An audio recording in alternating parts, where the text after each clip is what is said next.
Hello there, race fans, and welcome back to Season 17 of the Attrition Sim Race Campus Oval Series presented by SM Racing Products.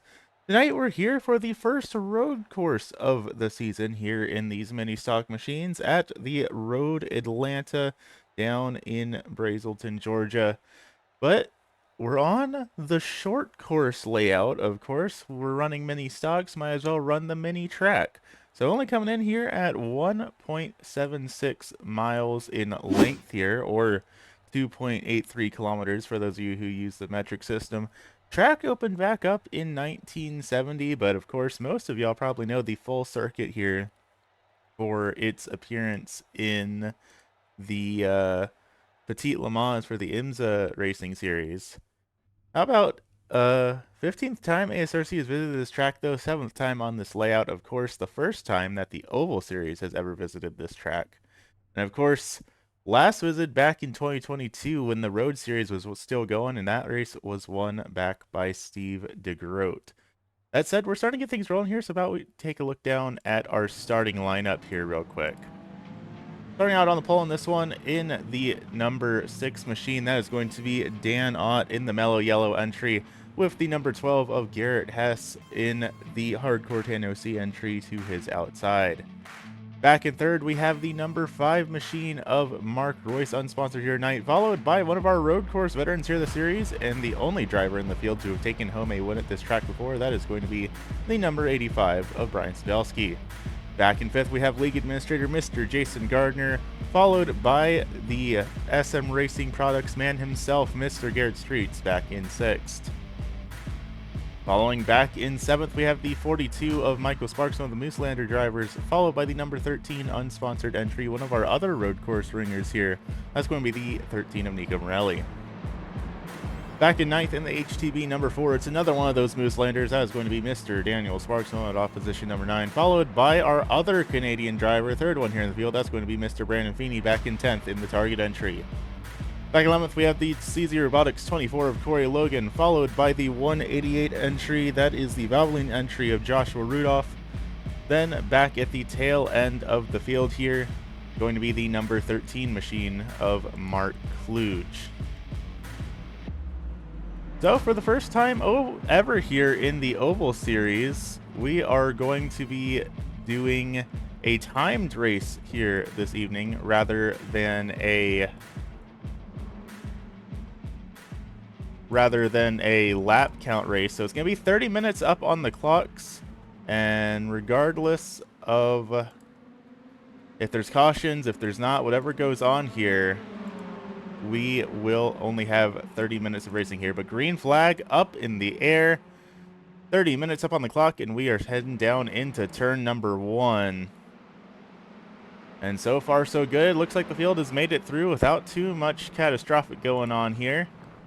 Looking around the field, heading up through the S's here. This is through, looks like turns 2 through 4 really, where I think that'll probably be the most treacherous area here in these mini stocks, as Garrett Streets has a very little bit of an off there. He manages to get back on the speedway though, currently running back in the 8th position, just behind Daniel Sparks here. Dan Ott is off to a very early lead though, 1.3 seconds between himself and the driver in second, which is Mr. Garrett Hess. That has Mark Royce all over the back bumper there in that Flamin' number 5 machine, unsponsored here for the driver out of Myrtle Beach, South Carolina. Of course, coming into the race here tonight, it's the two Garretts that are leading the championship point standings. There's contact there. Hang on to it, y'all. Only coming across the line here to complete lap number 1, and we are sent it 3 wide down into turn number 1. That is not going to work.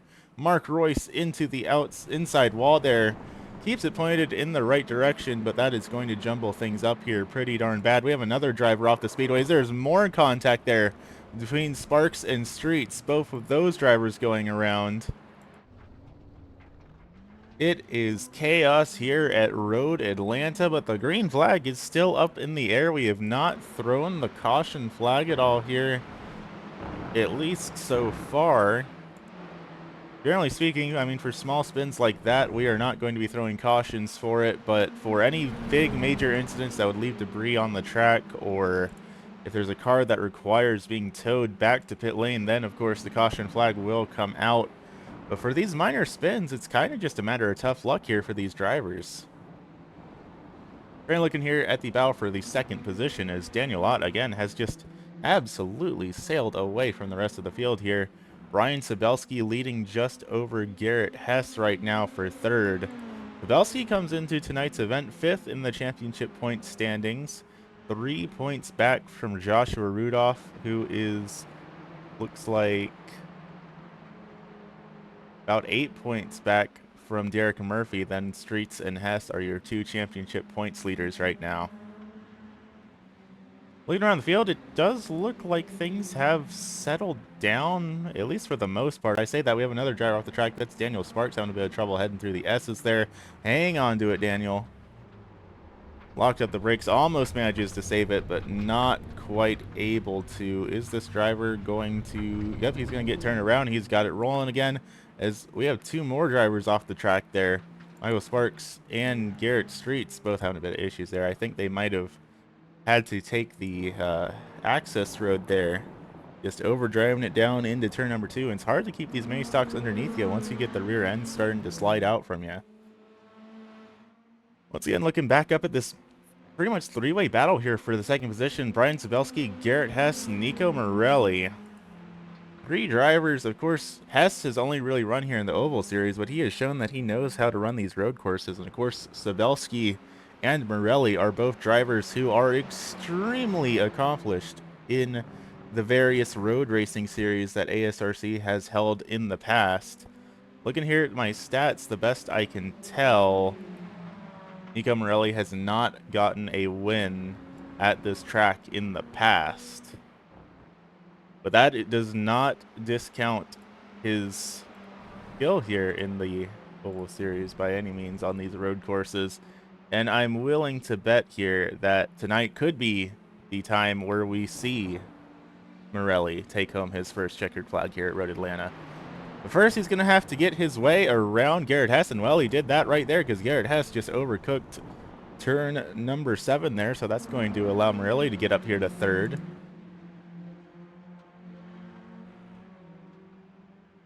And just behind Hess is now himself battling it out with Mark Royce here. Royce is going to get around him on the outside, but will he be able to make it stick down into turn number 1 on that outside line? It's going to be difficult. Still side by side here, heading up into the S's. Neck and neck here. A little bit running wide there for the 5 machine, but he manages to keep it on the track, and he is going to get around Garrett Hess there as we have potentially another driver off the track there. Maybe not, they made it back on, but big slide there out of the 12 machine. He's going to have a little bit of an off there. I'll tell you what, I don't think any of these drivers are going to be able to take home the clean race bonus here tonight. That much is for sure. I think we've seen every single driver go off track here at some point in today's event. Well, the track map, though, you can see here, it's starting to spread out just a little bit. Our main battle here we're looking at is between Hess and Gardner right now, as we might have a driver off the track. Daniel Sparks against the outside wall there. Looks like he has gone around, but he brings it back up on the track. He is still rolling, so even a green here for the time being. There's more off tracks here, this time for Nico Morelli up in third. Right now, Morelli, the most improved driver out here on the speedway. He is up +5 from where he qualified right now. Running up in third, trying to case down Brian Sabelski, but there's a 2-second gap here as we have more drivers off the track again. That's the 42 of Michael Sparks. It sounds like Sparks might have a little bit of damage to that 42 machine. There was a bit of a grinding sound. You can see Sparks coming off the car. I think he's got some wheel damage on that number 42 machine. Gets it back up on the track, but yeah, I think he's just going to nurse it back around to pit lane here with that damaged race car. And yeah, you can see that right front bouncing around a little bit. That car is just not cooperating with him here as he takes that kind of emergency road there. And honestly, I think that's fair enough. All things considered, I would consider the current state of his car to be a little bit of an emergency. Further up here in the front, how about this battle between Joshua Rudolph and Mark Kluge here? This is the battle for the 9th position between the two of them. Kluge up +3 from where he qualified. Same for Joshua Rudolph. Both drivers are up from where they qualified here by 3 positions. And every little spot counts, especially this early in the raining, as, again, it seems like Daniel Sparks maybe having some handling issues under that number 4 machine. As you see Michael Sparks' dad coming on by here, also having some pretty severe handling issues in that car. It looks like both of them are going to be able to nurse it down to pit lane, though, as you see Daniel Ott flying by there, so that will put Michael Sparks a lap down here as he brings that 42 machine down to pit lane. All things considered, a very impressive run by him to manage to bring that car all the way around this circuit with the damaged wheel and not have to bring out the caution flag for a tow truck. But now jumping back to this battle between Rudolph and Kluge. This is the closest battle on the speedway right now, this battle here for 9th. And both these drivers are neck and neck with each other heading down into turn 7. Rudolph gonna back off a bit, let Kluge have that spot. I don't think he felt particularly comfortable sending it too wide into that corner there. Honestly, I can't say I blame him with a chicane like that. I mean, I would not want to be going too wide into there myself, but I'm also not quite as skillful as a lot of these drivers out here in the ASRC Oval Series, so I don't entirely know what I'm talking about here. But still, what a race it has been. Quite the chaotic start to today's events. As you can see here again, everyone mostly settling things out, starting to get into a bit of a rhythm here, just kind of rolling around the track as Dan Ott looks to potentially put that 4 machine of Daniel Sparks a lap down here. Daniel Ott leading the field with a masterclass run so far. 5 seconds over Brian Sabelski right now. None of these road course veterans have been able to catch up to this number 6 machine, much less actually make any moves. Of course, 42 on the side of his car, but it is the 6 car that we're looking at here on our timing and scoring tower.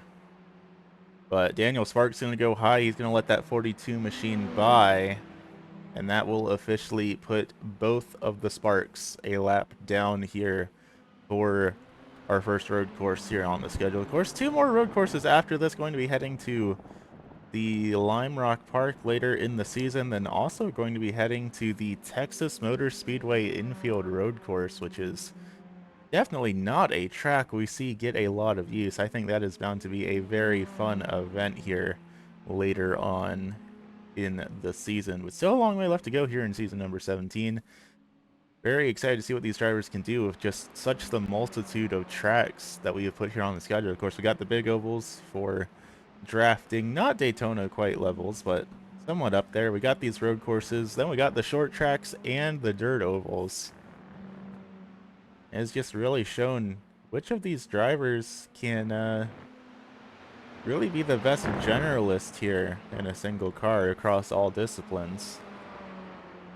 If there were any dirt road courses that didn't have those massive jumps on them that would probably destroy the suspensions of these cars, we'd probably put dirt roads on the schedule too, but unfortunately all of the dirt roads have jumps, and I just don't think that these cars can really handle getting flung in the air all that well. Mark Royce here starting to put some pressure down on the number 38 machine, that target car of Brandon Feeney. Now, Feeney has taken home a championship here in the ASRC Oval Series before, back in the ARCA car and in the Gen 4 cars as well, I believe. But these mini stocks may be proven a little bit challenging for him. Coming into tonight's event, he scored back in the 12th position in the championship standings. just behind Daniel Sparks by 3 points and just above Benjamin Harsty, who is the first driver on our standings that has not been able to run full time. And actually, I say that, I don't think Feeney's actually been able to run full time either. I think he missed the Legends Oval race at Charlotte. Right now, running back in the 6th position, up +4 from where he qualified. All things considered, really not a bad run for that driver after not really having the qualifying attempt he was hoping for. Now just having to figure out how to hold off Mark Royce there in that 5 machine. Royce sending it in deep, locks up the front tires. Fortunately, no contact made between the two of them. But Mark Royce is still hot on his heels here, and turn 10, down the front straightaway, down into turn 1, really opportune passing zones on this track, I think. Probably more than any other part of this speedway. This is where the main passing zone really is, but he's going to try to make a move on the high side. I don't know if that's going to work for him. Again, smokes the tires, locks the brakes a little bit. That's going to cost him some ground here, and probably not going to find himself with another good passing opportunity until they get back around to turn 7 again. Looking at lap times, though, it was a 1 minute 9.92 for Feeney versus a 1 minute 9.9 for Mark Royce. So 0.02 of a second the difference between these two drivers in lap time right now, but they are 2 seconds off the base compared to our race leader of Dan Ott. Right now, the only drivers in the 1.07 range recently is Dan Ott, Brian Sabelski, Nico Morelli, Garrett Hess, your top 4 here, all running in the 107 range.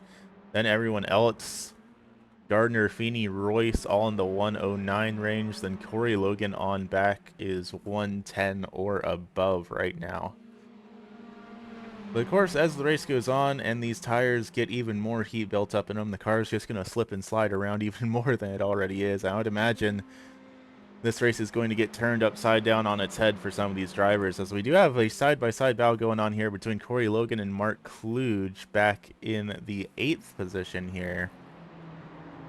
Kluge managing to make the move out of turn 6 and gets the pass done through turn 7. And side-by-side here for 2nd here as well between Sabelski and Morelli is, again, there's a battle going on here down into turn 7. Morelli is going to center in deep. He's going to make the move, but will he be able to hang on to it? Because now Sabelski should have a good run heading down the front straightaway down into turn number 1. And heading out of turn 10, we're going to come across the start-finish line. Going to be halfway here in today's event here at the Road Atlanta. And so far, 13 laps in the book. So should this race stay green, I would imagine we're going to see about roughly a 26 lap event here tonight.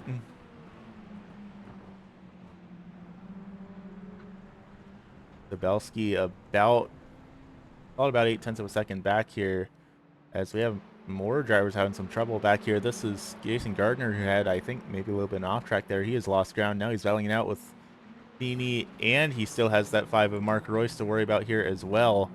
Feeney runs it a little bit wide, has to lock up the brakes, and you can see how much they're glowing there on that 38 machine. That's going to bump him all the way back down to the 7th position here in that 38 machine. But we know Feeney has speed here. He has certainly demonstrated it, so I would imagine here he's going to be able to close it up on Royce and Gardner, especially as Royce has that little bit of a slide there coming out of turn number 6. Heading down this relatively long straightaway down into this hard left-hander. Nobody making any daring moves up the inside this time around. But if we were ever to see one of these drivers dive bomb each other, I would imagine that turn 7 is pretty much guaranteed to be the place that it will happen here. A little bit further back, Mark Kluge and Corey Logan still battling it out. You see some grass coming out of the tail end of Corey Logan's car, so I think they had a little bit of an off there, but still pointed in the right direction. Up 6 seconds over the next car behind them, Joshua Rudolph. So for the time being, Corey Logan doesn't have too much to worry about here in terms of getting past, And should that caution flag fly, Corey Logan right now is the driver running in the lucky dog position, as here comes the 13 of Nico Morelli. Big move down to the inside. Now Brian Sabelski trying to catch back up to him, trying to see if he can't use any little bit of advantage gained by Morelli having to slam on the brakes there, but I don't think he's close enough to really capitalize there on it at all. You know what? How about we take a ride on board here with Brian Sabelski and take a lap around this 1.75 mile track.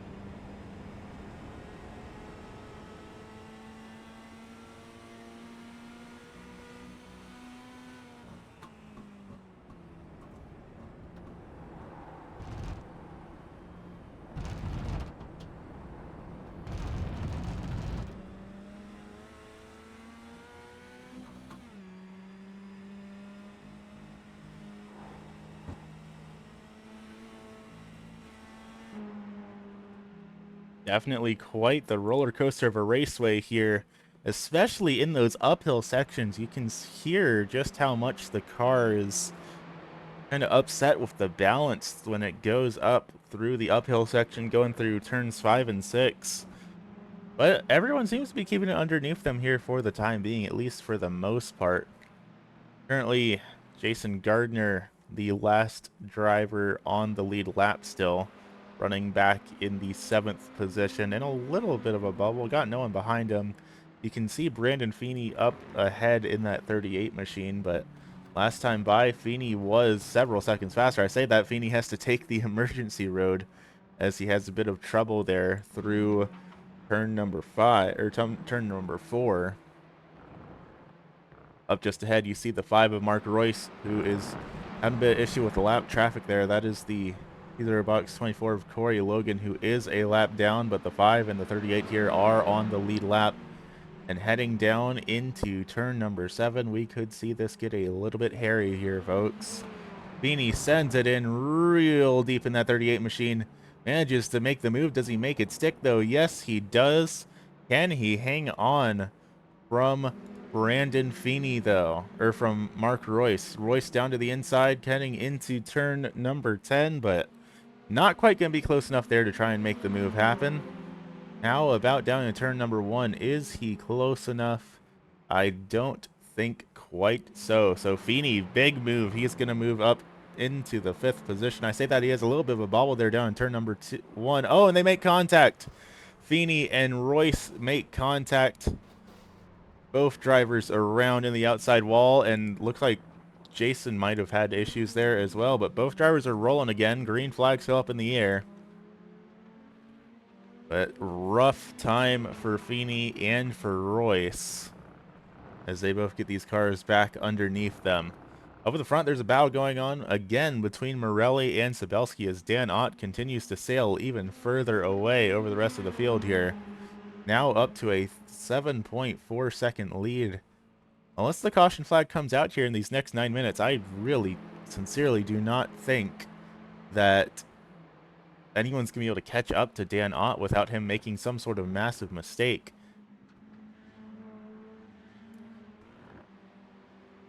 Starting to get a little bit dark here on the speedway. I don't think there's rain in the forecast here today, but we can always be proven wrong.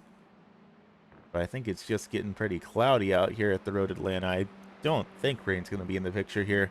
With 8 minutes left to go, that would kind of monumentally screw up everyone's evenings here, I suppose. And really, he's got the car pointing in the right direction. He's now built up to a 2.5 lead over Brian Sabelski here for 2nd and 3rd. But both of these drivers have an 11-second gap over the rest of the field, so it seems to me like your top 10 are pretty set in stone here. I'm mostly interested in how this battle with Feeney and Royce is playing out, because after that big spin both those drivers had, I mean, they're both kind of just throwing haymakers at each other here. With 8 minutes left to go, I think all of these two are really worried about is beating each other more than necessarily where they finish in the grand scheme of the race.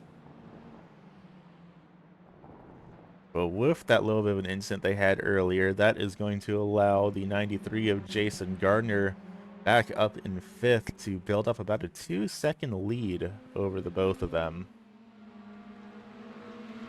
Taking a top-down view of the track and have a better idea of the sense of scale here in these little mini stock cars.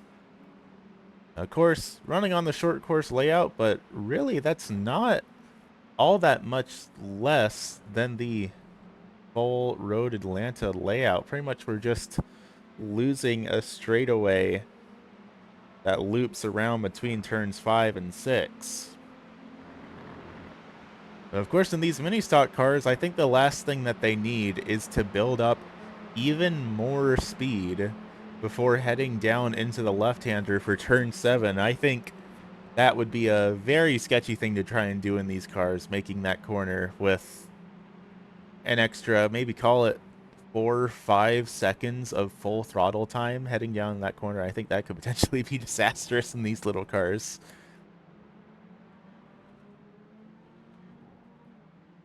But you can see Feeney here is starting to close back up to Jason Gardner. The gap has fallen down to 1.2 seconds from the 2.4 seconds it was basically last lap.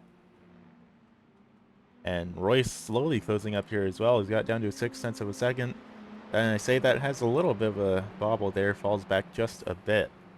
But right now, this is the closest battle for position on the speedways. Morelli has pulled up a 2-second lead over Sabelski. Garrett Hess still running back and forth. We haven't talked all that much about that 12 machine here tonight, but it seems to be having a fairly quiet evening. 2 spots down from where he qualified, but otherwise, I mean, he's got a 10-second gap to the cars ahead of him and a, what, 30-something second gap? 20-second to Feeney, Royce, and Gardner, who are still duking it all out here with each other. And Gardner had a little bit of a slip up there coming out of turn number 6. He has fallen back to the 7th position here in this 3-way battle. And once again, roaring back around towards the front straightaway. You see that 188 Valvoline car. That is a lap car, so he is just going to drive down to the inside corner here and try and stay out of these race leaders' way. Tire smoke out of the 5 machine, though. Little bit of a lockup, but doesn't seem to impact his speed all that much. And if anything, he's actually carrying a more speed than I would have expected. He's going to get down to the inside of this 38 machine. But through the S's, we have seen time and time again that this is a really sketchy part of the track to be going side by side at. As we might have had an off for Nico Morelli up here. He has lost 2 seconds of gap in a single corner, so I think we saw Morelli potentially go off the raceway there. Now Sabelski is all over the back bumper here, that 13 machine, and only 5 minutes left to go here on the raceway. Call it about 3, maybe 4 laps to go here. Morelli and Sabelski, I mean, he's recovered from that off a little bit pretty decently well. I mean, he's back up to 0.6 of a second and climbing. But will Sabelski have anything to give to that 13 machine here in these final 4 minutes? I mean, obviously Dan Ott is just off in a world of his own right now on a nice Sunday drive. But for Morelli and Sabelski, a second place would do great for both of them in the championship standings, especially for Morelli, who is all the way back in 14th right now in the championship standings. Of course, Sabelski is up in 5th. So those points would be good for both of them.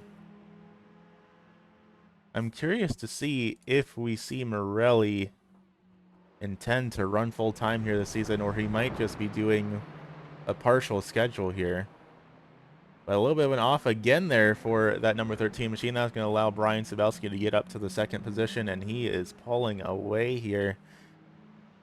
Not for long.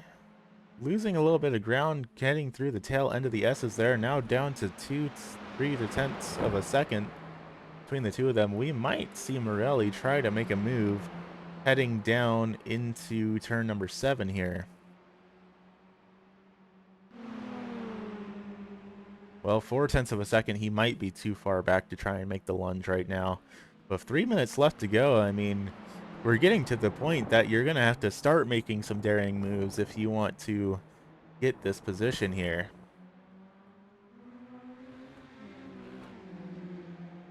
2.5 minutes to go when we come across the start-finish line here. The clock is quite literally ticking down here on these drivers. Dan Ott now pulled up to an 11-second lead over the rest of the field here. And that battle for 5th through back through 7th is still going on here as well. Feeney, Royce, and Gardner still an absolute hornet's nest of their own. 2 minutes left to go here on the clock. Still anyone's game here between Zabelski and Morelli for the second position. Right now, I think Zabelski's just going to have to try and play defense because Morelli has, for the most part, been setting the better lap times here, even this rate in the race. And sends it in real deep into turn number 7. Not quite close enough to make it work, though. And he's going to fall all the way back 0.6 of a second back here now.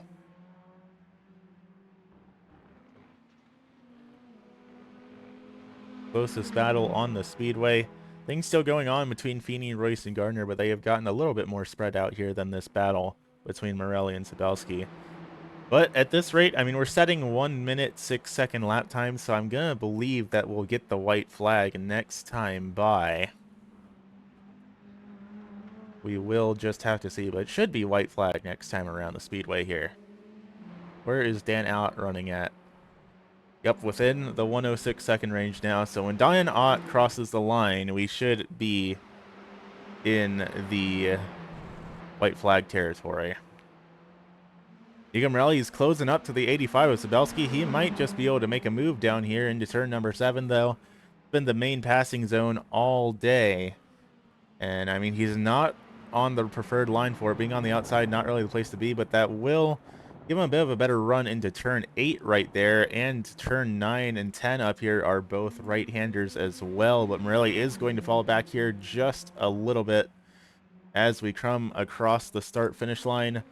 Should be white flag here, this time in the air. Unable to get a view of the flag man there, so I'm not 100% certain on that, but I am pretty confident in saying the white flag is up in the air. This is going to be the last time around the speedway. And it is still neck and neck between Morelli and Zabelski. Zabelski runs wide. That might be the end of his race right there in that 85 machine. Zabelski runs wide as Jason Gardner is around here in the S's. Might have been contact between himself for Feeney and Royce here, but he gets it rolling again.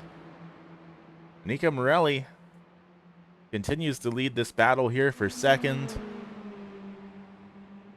And heading down into turn 7, which I believe is going to be for the final time here. Zabelski is just too far back. Sure enough, Daniel Ott has taken the checkered flag. So it's up to 2 more corners here for this battle for the second position. Zabelski is on his bumper. Sends it down to the inside. It is neck and neck here. This is going to be a drag race to the finish, race fans. Coming across the line. Morelli's going to get it. Morelli takes second place, spinning out across the finish line over Brian Zabelski. What a finish there here this evening. We're going to have to take a look back at that. Taking a top-down view of this battle here between Morelli and Zabelski as they duke it out, heading through the final couple of corners here to the start-finish line. Gonna put it here in slow motion. Start-finish line right after that Michelin Raceway little bridge there. Neck and neck. And he spins across the line. But Morelli is going to be the driver scored in second position here for round 4 of the ASRC Oval Series. And looking down here, Dan Ott going to be your winner here for round number 4 of the season. Will we see this driver do a bit of a burnout? Remaining to wait and see. Right now it's... Oh, nope, he's not. He's just going to take the tow on down to pit lane and call it an evening here as the rest of these drivers finish their cooldown laps here for today. Unfortunately, though, we're not going to be able to interview any of your top finishers here this evening, so how about we take a look down at our race results as they stand here. Of course, Dan Ott, with that amazing run here this evening, led pretty much the entire race uncontested with really no mistakes on his end. I don't think he had a single off track here this evening, which is a shocker because quite literally every single other car in the field here did. Back in second, though, that's going to be the 13 of Nico Morelli. A photo finish across the line as he spins across the line, exiting turn number 10. Back in third, though, the driver that has been battling it out with him tooth and nail all of tonight's event, and with an amazing finish between the two of them, that's going to be Mr. Brian Sabelski. No shocker to see our two veteran road course ringers here up inside the top 3. How about back and forth, though? Our championship points leader coming into tonight's event, that's the number 12 machine of Garrett Hess, who has had a very quiet evening here at Road Atlanta, which all things considered, really not a bad thing. So that's going to net him a 4th place position here. Back in 5th, that is the number 5 of Mark Royce, with just behind by about a 1.5 seconds, Mr. Brandon Feeney in that 38 machine. Those two drivers also had crazy, amazing battles all throughout tonight's event. Then back in 7th, league administrator Mr. Jason Gardner in that number 93 machine, going to be the last driver on the lead lap here. Then running back in 8th, we have the 45 of Mark Kluge, followed by the 188 of Joshua Rudolph back in 9th. With the C0 Robotics 24 of Corey Logan rounding out your top 10 here this evening. Then back in 11th, how about it, Mr. Garrett Streets? Not quite the evening he was hoping for. I think he probably racked up the most incident points out of all these drivers and not really making any other car contact. That car was just not handling the way he wanted it to. And speaking of drivers that really just didn't have cars handling the way they wanted them to, it's going to be Daniel Sparks and Michael Sparks rounding out the tail end of the field here this evening. That said, that's just about all we've got here from Road Atlanta. Thank you all for tuning in for our first road course here of the season. It has been mighty action-packed here tonight. That was a heck of a show out of all of these drivers, and that has me really excited to see what these road courses later on in the season are going to be looking like. Next week, though, heading back to something a little bit more traditional, heading on over to the Southern National Motorsports Park for 100 laps of short track in action. Be sure to be there, same day, same time, Monday nights at 10 p.m. Eastern.